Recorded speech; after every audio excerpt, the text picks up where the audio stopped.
Right, we are tossing it back to meteorologist Thomas Gieboy with a look at the weather. And Thomas, I know everyone's talking about that wind, including everyone in the newsroom. We've been seeing those lights flicker for the past hour or so. I know a lot of people are worried about losing their power. Yeah, I mean, the winds have been just kind of unrelenting all day. And as we move from tonight into tomorrow morning, those winds are going to increase even more, which is why we have multiple wind alerts in place. And we'll get to that information in just a bit. But I did want to share the currents in Salt Lake City because it's March 1st and it's really feeling like spring. It's 55 degrees after getting in the low 60s earlier today, while St. George got to 70, but it's still gusting to around 50 miles per hour. And those winds will stay strong as we go through tonight. The bulk of the wind advisories and high wind warnings that we have, which encompass just about all of the Beehive State, continue through most of tomorrow. The winds will be strongest right ahead of that front, and then winds will ease a little bit behind the front, but we could see some gusts upwards of 75 miles per hour with sustained winds for most of these alerts, anywhere from 20 to 50 miles per hour. You might have noticed that the northern mountains are not included within these high wind warnings and wind advisories, but those winds are encompassed in the winter storm warnings that we have, because on the ridge lines we'll likely see wind gusts over 60 miles per hour. Just about all of our mountains are included within winter storm warnings. We even have a winter storm warning from Utah County down through eastern Millard County.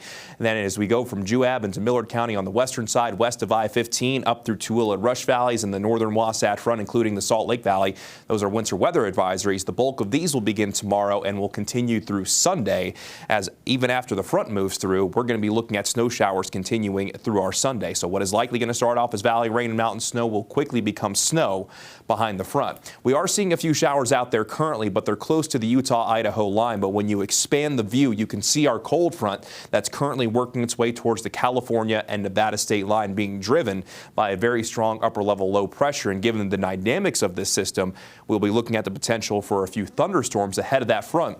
And that does encompass the bulk of the I-15 corridor as we move throughout our Saturday. So do not be surprised if you hear a few rumbles of thunder. Now let's go ahead and time things out for you.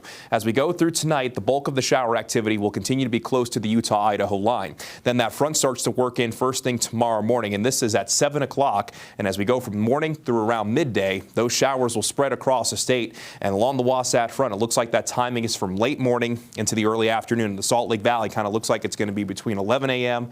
to 2 p.m. Ahead of that front, again, mainly valley rain and mountain snow, and then quickly behind that front, we'll see that transition over. By 3 o'clock, we could be seeing snow along the bulk of the Wasatch Front as showers start to work their way across the southern portion of the state. Showers will continue to be scattered in nature as we go from Saturday night into our Sunday, with more energy and moisture on the way. 5 o'clock in the morning on Saturday, could see scattered snow showers across northern Utah, with more expected to continue through the day before things calm down going into our Sunday night. So here's a look at the expected snow totals from Saturday into Sunday. Northern valleys could see 2 to 6 for the benches. The mountain valleys could see 5 to 10. I-15 from Utah County down to Millard County, where we have the winter storm warning, could see 4 to 8. Central and southern valleys 1 to 4, locally up to 6. And St. George expecting mainly rain out of the system. Mountains 1 to 2 feet, locally up to 3 feet. And the Cottonwoods could see 18 to 36. Typically, I would show you your overnight low tonight and your daytime high, but that kind of defeats the purpose, because once the cold front moves in tomorrow afternoon, much colder air will start to work its way in. Saturday morning, it's at 6 o'clock. You can see temperatures are still pretty mild, mainly in the 30s and 40s. And then ahead of that front, we'll be feeling those spring-like temperatures. But notice at 11 o'clock tomorrow morning, when the front moves through the northern portion of the state, along the Wasatch Front near 50 degrees, 33 degrees in Logan, and then that front works its way through. And as we go through the day, that cold front will continue to push that colder air further down to the south. If you're heading to RSL versus LAFC, I wish I had better news. That chance of wet weather is likely going to be increasing throughout the game. We'll likely see rain showers to start off, and then by the end of the game, we could be looking at some snow showers with some pretty strong winds. So if you're heading out and about tomorrow, be prepared for some pretty wild weather across the Beehive State. In St. George, a chance of rain showers today or for Saturday into our Sunday. Then a little bit calmer through the first half of next week before we bring in our next chance of showers on Thursday.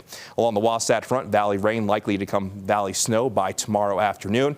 Daytime highs on Sunday likely won't get out of the 30s, and then temperatures still staying below average, a little bit milder though, 40s for Tuesday and Wednesday. Then our next chance of wet weather arrives on Thursday. Gosh.